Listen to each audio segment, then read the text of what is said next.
Oilers had a night last night. Okay, we can go north in Alberta. Yeah. Go north Alberta? Connor McDavid, 4 points, man. 4 points. He's now third in the league in scoring. Oilers beat the Blue Jackets 7-2 in Columbus, chasing Sergei Bobrovsky from the game in the second period.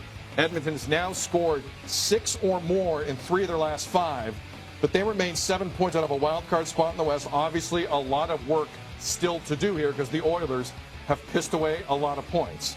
Tim, can McDavid, as he kind of did last night, carry this team to a Final 8 appearance once again in the Western Conference? He has to. Yeah.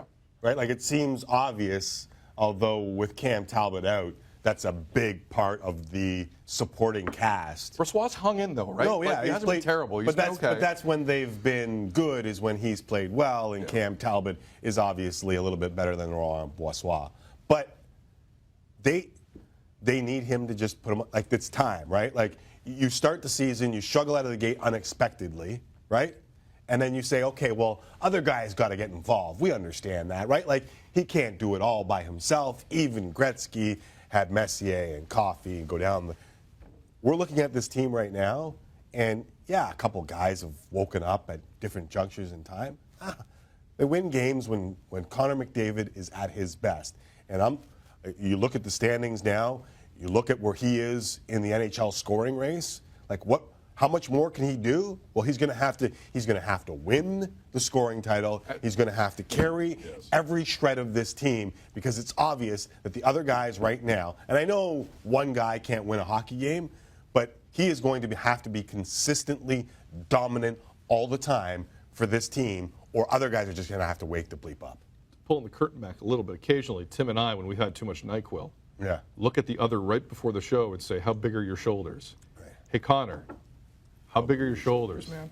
Because this is you're bang on. This has to happen. Yeah. It ain't going to be Lucic. Nuge is having a better year. He ain't that good. Right. He's good right now. He ain't that good. And Connor McDavid, let's look at the last 3 games, Timmy. Okay. Montreal last Saturday, they scored 6 goals, the Oilers. Yep. Last night, they scored 7.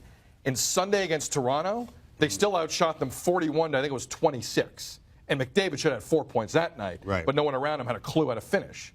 So McDavid right now is playing a little pissed, it looks like. Right. But in an offensive way, in a special way. And so, again, Connor, you want to make this a thing in Ottawa. How big are your shoulders, Connor? Yeah. Because I think the kid's got it in him. I think he can have that kind of run in him. He could be at the front of the wagon pulling everybody. He's I'm that not good. saying he can't. He can, absolutely. But it's a lot to put on one player. But where is he in scoring right now? Third. He's third. Where are they in the playoffs? Not third. Not there. Not third. Right? Yeah. So he's got to pick it up even more. Yep. Which is kind of sort of it's unfair, mind-boggling. but he can. I think he can. What do we make of this KHL story that's circulating?